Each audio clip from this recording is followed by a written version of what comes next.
어린 왕자 앙투안 드 생텍쥐페리 지음 황현산 옮김 앙투안 드 생텍쥐페리 어린 왕자가 전하는 시적이고 따뜻한 성찰의 메시지로 전 세계인들의 사랑을 받은 프랑스의 소설가 앙투안 드 생텍쥐페리는 1900년 프랑스 리옹에서 옛 귀족 집안의 5남매 중 셋째로 태어났다. 어린 왕자의 하자처럼 생텍쥐페리 자신 역시 비행기 조종사였다. 1920년 징병으로 공군에 입대하여 조종사 훈련을 받았으며 전역 후 1926년부터 항공사에 취직하여 프랑스와 아프리카를 잇는 항공 우편 업무를 담당했다. 조종사로 일하면서도 틈틈이 글을 써서 작품들을 발표했다. 당시 비행은 커다란 위험이 따르는 일이었고 생가사를 넘나드는 비행 현장에서의 체험과 사색은 그의 작품 세계 전반에 중요한 영향을 미쳤다. 제2차 세계대전이 일어나자 다시 종군하여 군용기 조종사가 되었다. 1944년 7월 마지막 정찰 임무를 위해 출격하여 코르시카 해상을 비행하던 중 행방불명이 되어 돌아오지 않았다.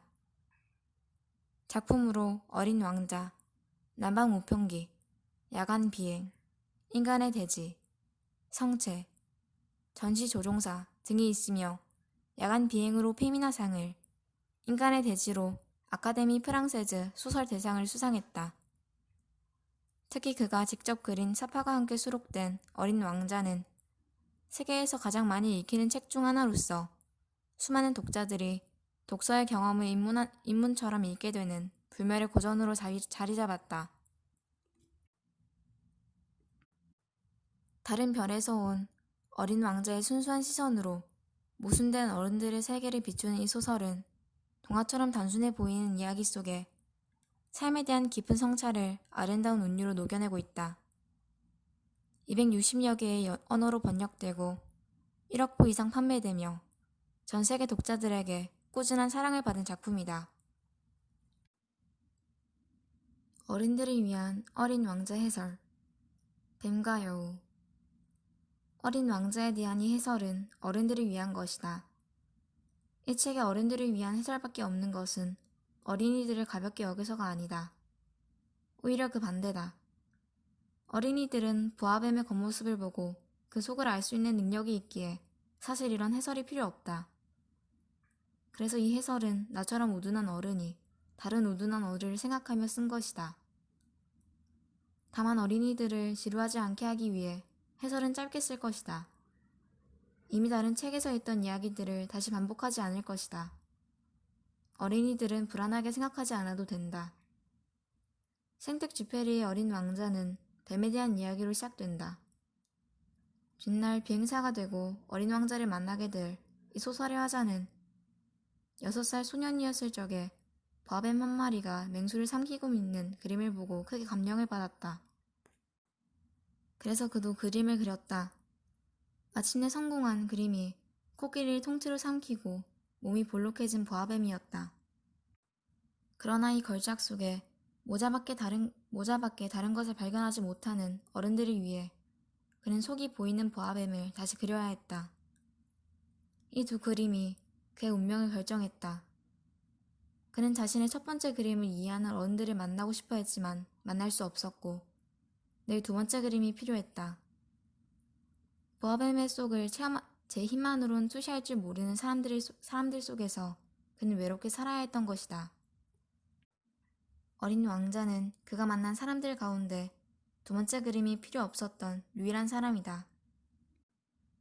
다른 별에서 온 이 아이는 단순한 선에서 뱀을 알아보고 그 속을 뚫고 들어가 코끼리를 발견한다. 그러나 이 동화에는 다른 방식으로 나타나는 또 하나의 뱀이 있다.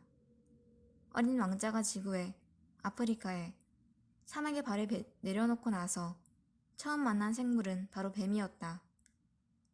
자기 별로 돌아가고 싶었을 때 그는 이 뱀에게 도움을 청했으며 그래서 그가 지상에서 마지막으로 접촉한 생명도 이 뱀이었다.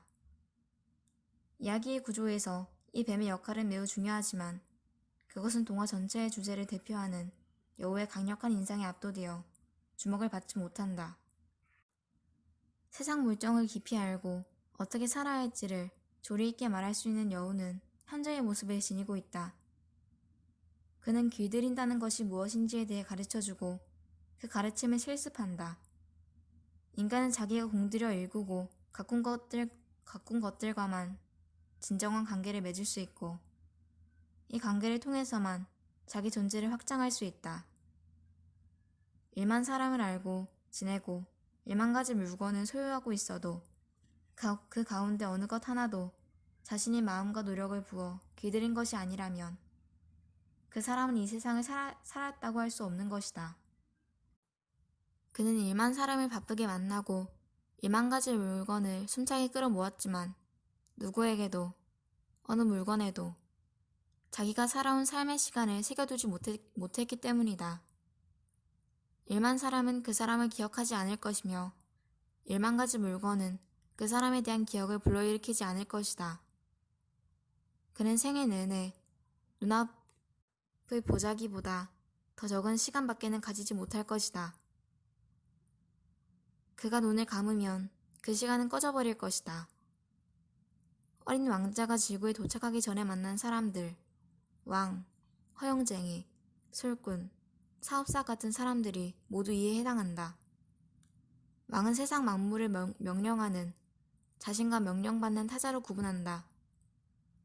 그는 세상의 어떤 사람, 어떤 물건과도 진정한 관계를 맺지 않는다.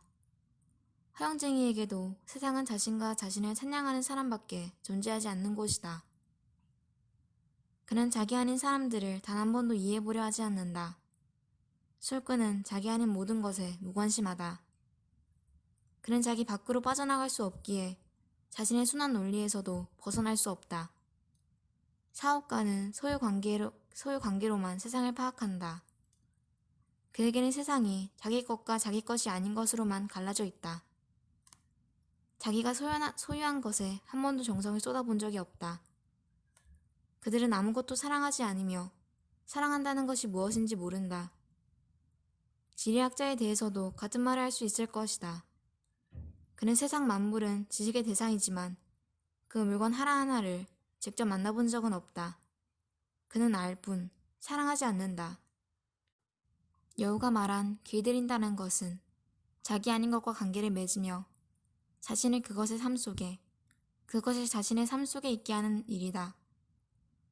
존재가 세상에 진정한 뿌리를 내리게 하는 것은 권력이나 소유나 명성이 아니라 이 길들임이라는 것은 말할 것도 없다. 여우가 시간에 대한 설명을 통해 의례에 대한 설명을 하는 것은 당연한 일이다. 의례란 어떤 시간을 다른 시간과 다르게 하고 어떤 날을 다른 날과 다르게 하는 것이다. 확실히 설날은 다른 날과 다르다. 그날은 분홍 한복 저고리를 입고 나를 내가 용서할 수 있다. 내 삶의 시간에 조상들의 시간이 들어와 섞인 비범한 시간 속에 내가 들어앉아 있기 때문이다. 이 시간의 권능 속에서라면 나는 어떤 괴상한 너울도 둘러쓸 수 있고 어떤 하찮은 물건에도 절을 할 수 있다. 그것들은 너울이나 물건이 아니라 내 조상들의 기억과 시간이며 내 무의식의 시간이기 때문이다. 그런데 도시의 삶에서는 그 일이 쉽지가 않다. 그런 시간을 도시에서 경험한다는 것은 흔한 일이 아니다. 어떤 영검도 아파트의 신발장 근처까지 걸어 들어올 수 없다는 것을 도시민들은 잘 알고 있다.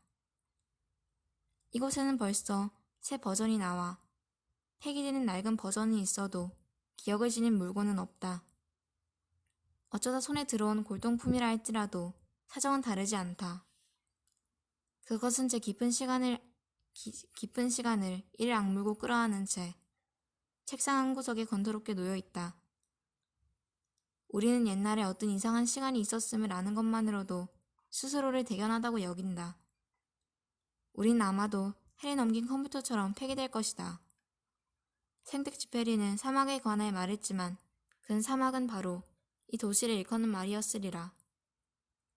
여우는 제 친구에게 떠나온 별로 다시 돌아가야 한다고 설득할 수는 있었지만 어떻게 돌아가야 할 것인가는 말해주지 않았다. 어린 왕자는 뱀의 힘을 빌렸다. 뱀은 어린 왕자에게 무엇이었을까? 어린 왕자가 뱀을 처음 만났을 때 함께 있던 시간은 길지 않았다. 대화보다는 침묵이 더 길었다.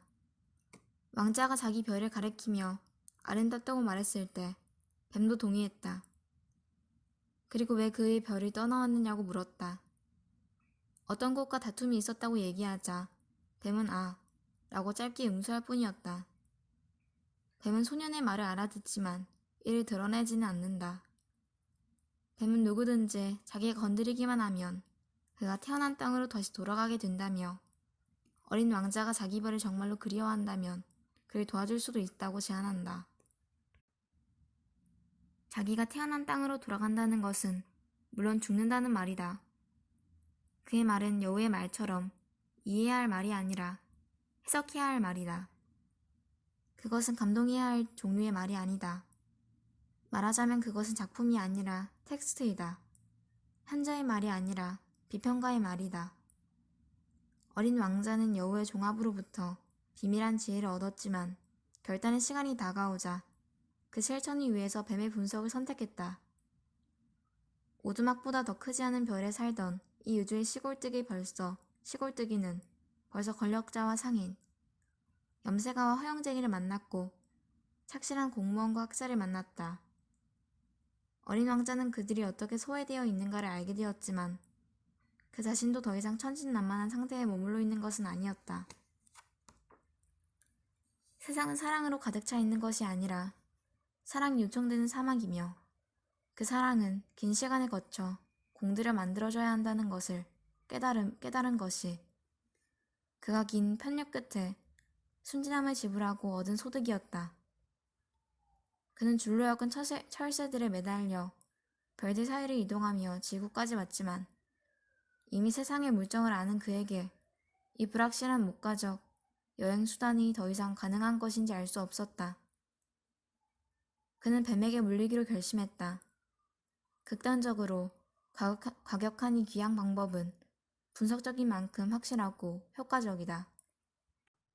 분석의 말은 습관이 넘어선 곳에서 만들어지는 말이며 그래서 충격의 말이다. 사랑으로만 건태를 치유할 수 있을 때 또는 사랑이 필요하다는 말까지 건태롭다는 말이 다른 표현일 때 충격은 거의 유일한 처방이다. 충격은 길들이기가 아니며 시간을 바치는 일이 아니다. 충격은 관계를 만들지 않는다. 그러나 충격은 허위의 관계가 벗겨진 곳에서 진정한 관계를 드러낸다. 그것은 시간의 얇은 보자기가 찢어진 곳에서 시간의 신비로운 깊이를 판다. 어린 왕자는 이 순간의 깊이를 타고 저 별로 갔다. 현재 한국에는 100여 종이 넘는 어린 왕자가 출간되어 있다. 나는 어린 왕자를 4번 고쳐 번역하며 한국어 결정판 어린 왕자를 상제하겠다는 생각을 내내 지니고 있었지만 한편으로는 번역의 결정판 같은 것은 없다고도 생각했고 어른의 언어로 어린이의 세계를 건너가기는 어렵다는 생각도 했다. 그러나 무리하게 자연스럽게 옮기지도 말고 어린이들의 독서력을 얕잡아 보지도 말고 저자가 썼던 대로 옮겨오면 어린이들의 세계에 마침내 접근할 수 있다는 생각도 하게 되었다. 이 번역은 때때로 엄숙하게 말할 줄 아는 어린이들을 위한 것이다. 황현산